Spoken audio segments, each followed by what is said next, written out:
This is No BS Job Search Advice Radio, episode 2779.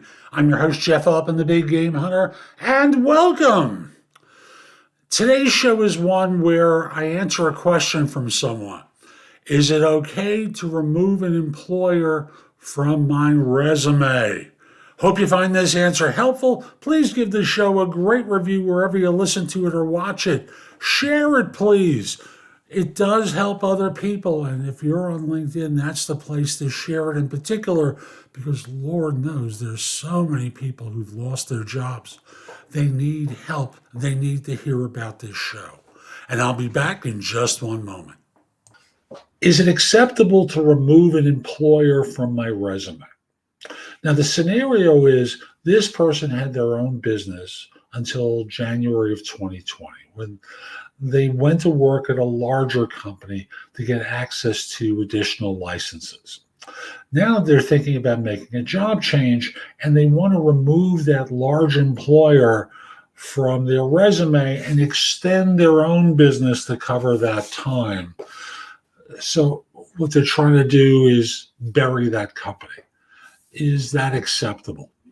So here's I'm not going to tell you what decision to make. I'm going to give you data to work with, because I think that's more important that you figure out what's right for you, which I think you've already done. But let me explain some of the consequences of the choice. It's a small world.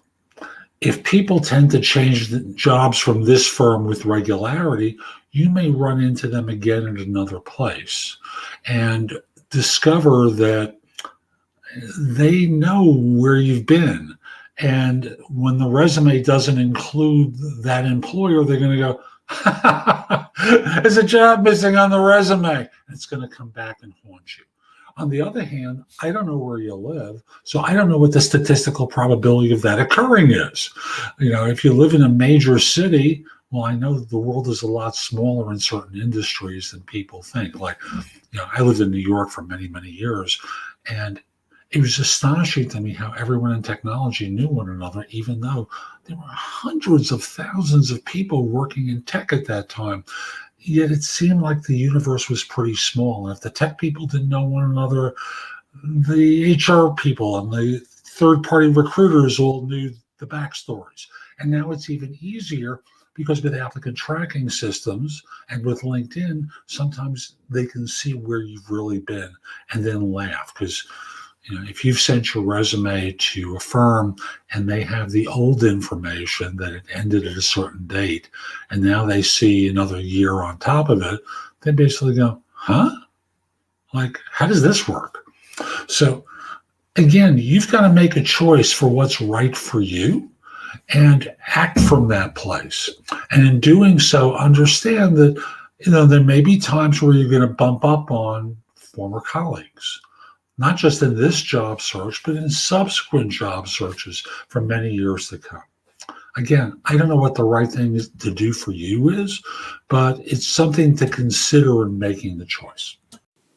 So that's today's show. I hope you found it helpful. And if you did, here are a couple of ways I can help you even more.